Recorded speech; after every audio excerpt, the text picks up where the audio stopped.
Un pluvieux matin d'avril, je suis réveillé par le chant strident du troglodyte qui a pris possession du balai en genêt adossé à un des poteaux de ma pergola.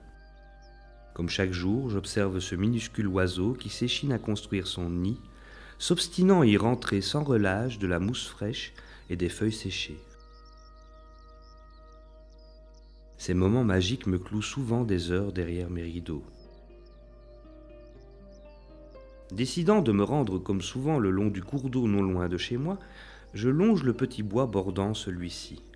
À mon arrivée, un couple de chevreuils craintifs s'enfuit et réintègre l'orée du bois sous l'aboiement du brocard mécontent.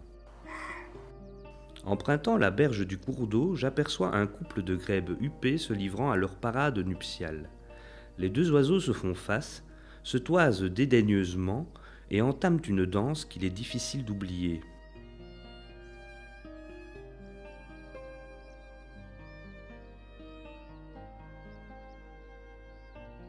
Ils plongent alors tour à tour et s'offrent des matériaux devant servir à la construction du nid.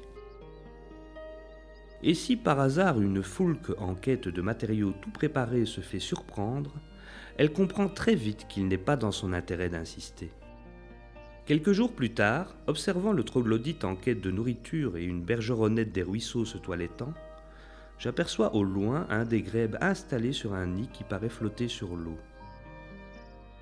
M'apercevant, le bel oiseau apeuré se laisse glisser hors de son nid, me laissant découvrir 5 magnifiques œufs légèrement teintés de brun. Fâché contre moi-même d'avoir dérangé l'oiseau, je décide de rentrer, non sans avoir observé l'accouplement de 2 foulques macroules.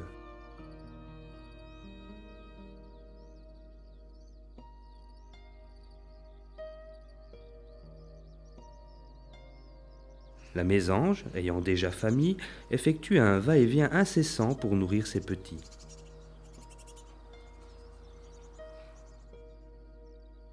Le héron, lui, chasse sur un haut fond, sous le regard attentif de sa femelle. Un matin, à mon arrivée, j'aperçois la femelle foulque occupée à couver elle aussi. Par contre, dans le nid des grèbes, une agitation inhabituelle s'est créée. 5 petits viennent de voir le jour. La mère, fatiguée, descend prendre le frais, mais ne laisse jamais longtemps ses petits seuls.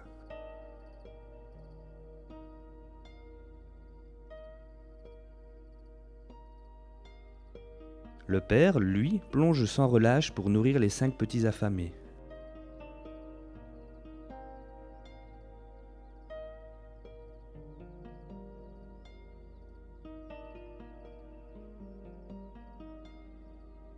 Malheureusement, quelques jours plus tard, 3 des 5 petits avaient disparu, sans doute piégés par un quelconque prédateur.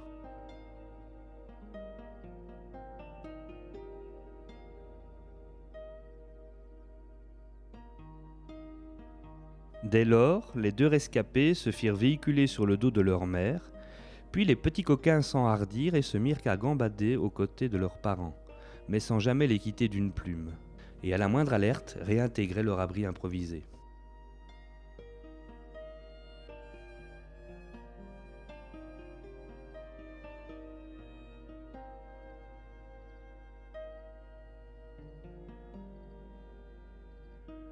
Quelques semaines plus tard, ils avaient doublé de taille, mais étaient toujours aussi zébrés. Ils le restèrent d'ailleurs longtemps, et toujours aussi affamés, mais capables de plonger en cas de nécessité. Le manège dura une partie de l'été. Ils prirent de l'embonpoint et devinrent aussi grands que leurs parents.